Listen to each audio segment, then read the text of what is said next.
Ya pemirsa, sebelum kita melanjutkan dialog, kita akan sapa rekan kami, Jen Anwar dan juga juru kamera Krisdianto yang akan menyampaikan laporannya dari Pangkalan Ojek di Duku Atas, Jakarta Pusat. Ya, Jen, silakan dengan laporan Anda. Ya, siang Egan, dari pantauan kami kemunculan berbagai macam pelayanan jasa transportasi online, khususnya ojek online, kini makin marak di Jakarta. Dan terlihat banyak sekali ojek online yang beroperasi di seputaran Jakarta dan juga mereka mendapat antusias yang tinggi dari para warga Jakarta. Karena banyak dari para warga yang menggunakan ojek online ini sebagai sarana transportasi penghubung menuju sarana transportasi massal, yakni untuk ke halte bus atau juga ke stasiun kereta, maksud kami komuter lain.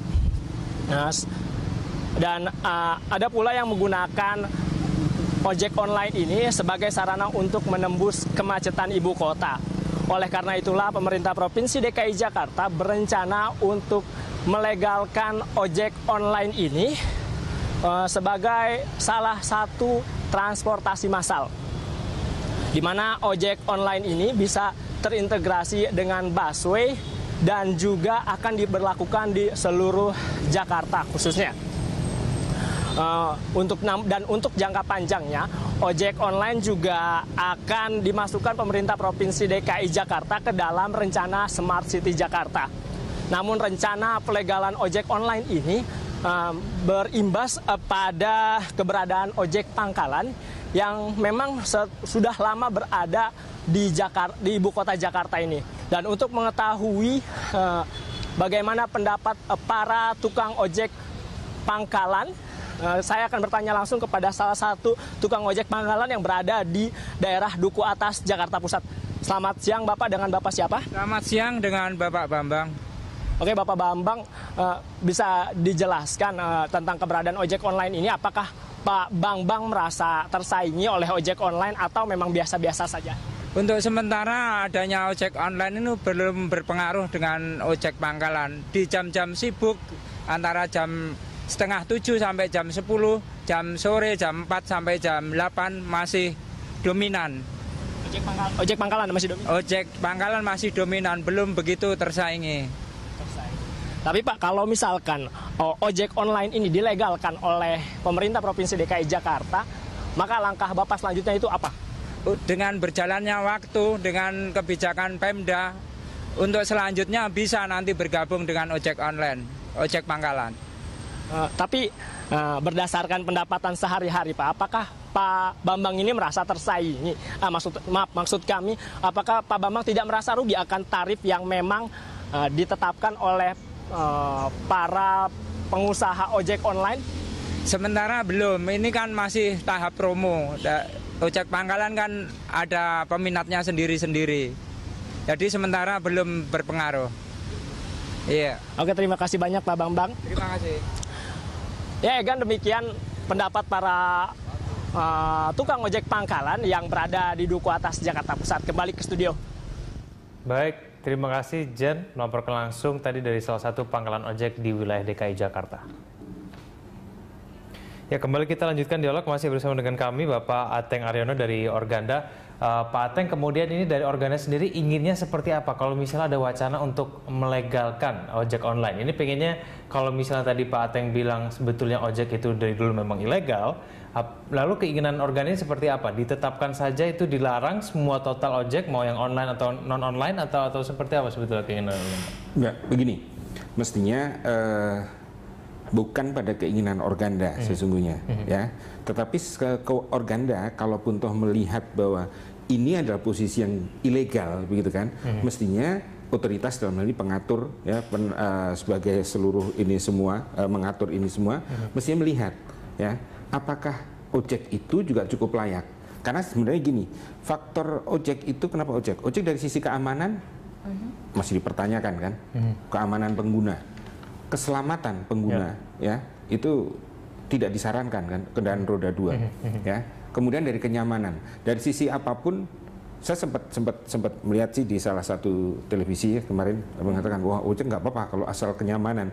Dari sisi yang manapun kenyamanan ketika itu menggunakan sepeda motor itu pasti dipertanyakan.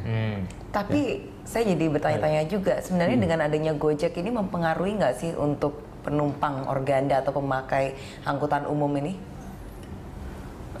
Kalau kita belum melakukan studi itu secara khusus ya, secara khusus bahwa apakah ini kemudian mengambil pangsa kita. Tetapi secara wajar bahwa tadi yang saya sampaikan untuk tujuan tertentu, misalkan kan sekarang katanya banyak yang cukup berorientasi gimana caranya mungkin lebih hemat gitu kan, lebih hemat. Nah, kehematan ini dengan door to door misalkan dengan tadi 10.000 jarak manapun gitu kan, itu mungkin pasti akan lebih akan terkena ke sana. Tapi apakah semua akan ke sana? Persoalannya gitu kan.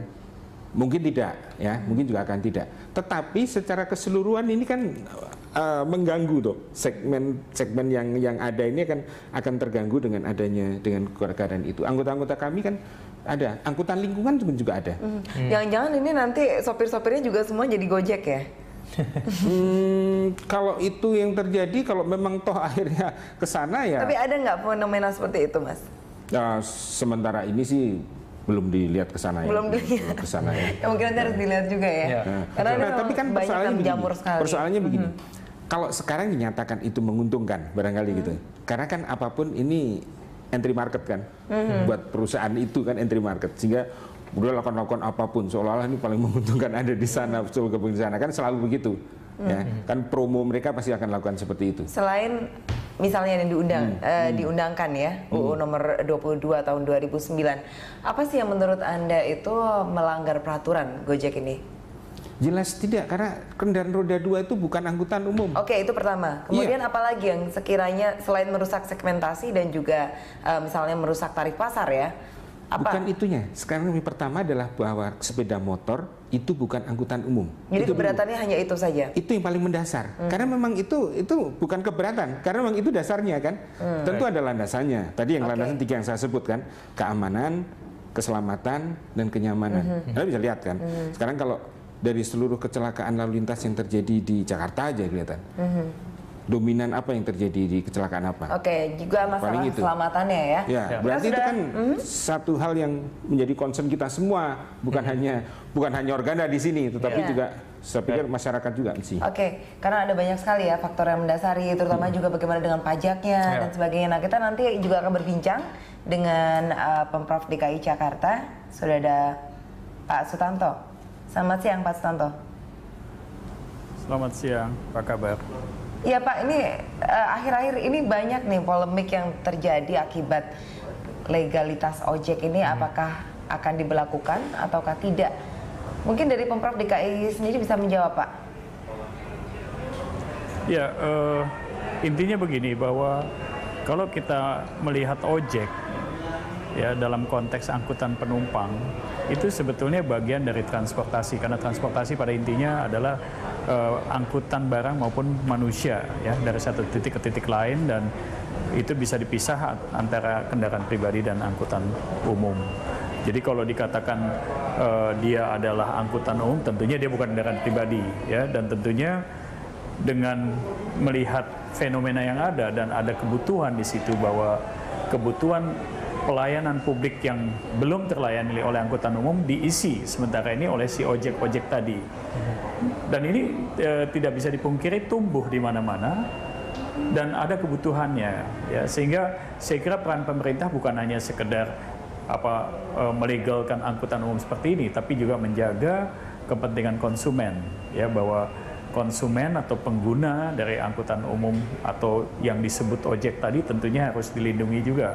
Loh Pak Sutanto, sehingga tapi kan melegalisir ini tentu ya Pak Sutanto, kalau melegalisir masalah ini kan kaitannya juga mencakup meregistrasi sebetulnya. Sehingga kalau tadi masalah keamanan bisa mungkin menjadi lebih aman gitu ya, bahwa penumpang menggunakan ojek yang legal. Ya, kalau masalah keselamatan tentunya bisa melalui suatu proses di mana orang juga semakin lebih tertib dan lain sebagainya. Saya kira dengan menertibkan mereka ini menguntungkan dua sisi tentunya ya, dari sisi penumpang, sisi operator, dan kami pemerintah tentunya memberi perlindungan terhadap mereka sebetulnya, ya, Kalau khususnya konsumen. bicara tentang kebutuhan konsumen, ini sebenarnya dari dulu juga kebutuhan konsumen, ada juga yang berorientasinya ke ojek atau transportasi kendaraan roda 2. Tetapi juga itu tidak pernah dilegalkan oleh Pemprov DKI Jakarta. Kenapa baru sekarang ketika Gojek yang memang masif dan mungkin investornya ada, baru mengemuka wacana itu, kenapa? Menurut saya lebih baik terlambat daripada tidak mengatur, ya. Bahwa sekarang fenomena ini mulai muncul dan ini bisa menjadi bola liar kalau kita melihat ada kompetisi yang seolah-olah tidak fair. Ya, ada Gojek misalnya dengan memanfaatkan sistem informasi komunikasi, ada yang non Gojek yang tidak menggunakan sistem itu sehingga seolah-olah terjadi kompetisi yang tidak seimbang. Ini kalau dibiarkan tidak diatur juga mungkin kita juga salah gitu ya. Apa salahnya kita mengatur saat ini ya dibandingkan tidak mengatur? Itu pertanyaannya. Apa yang akan diatur Pak Sutanto? Persaingan, ya, paling dalam persaingan bisa saja. Ya, silakan. Paling tidak kita kan bisa menertibkan operasional daripada ojek atau Gojek ini sebagai bagian dari sistem angkutan yang teregistrasi misalnya. Ada izin. Tidak sembarangan ya, bahwa di Bangkok pun kita lihat bahwa yang namanya ojek pun diformalkan juga ya, bahwa supirnya menggunakan jaket ya, yang jelas bahwa itu adalah ojek bukan yang lain, kendaraan pribadi yang lain ya. Ini kan semakin membuat apa ya, rasa keamanan bagi pengguna. Ini penting menurut saya. Jadi bukan hanya sekedar masalah bahwa dia teregistrasi sebagai angkutan umum misalnya ya. Mungkin lambat laun juga harus diformalkan apakah betul transaksi-transaksi ini misalnya tidak dikenakan pajak. Nah, misalnya seperti itu. Pak Sutanto ini ya, nanti jadi tidak mohon maaf saya potong Pak jadi Sutanto. tidak perlu khawatir bahwa terjadi kompetisi yang tidak sehat. Menurut saya ini kompetisi yang ada di dalam suatu rambu-rambu yang baik menurut saya. Iya, baik. Berarti Jadi ojek pangkalan tidak perlu khawatir begitu ya, Pak Sutanto ya. Tapi pasarnya besar kok, pasarnya besar.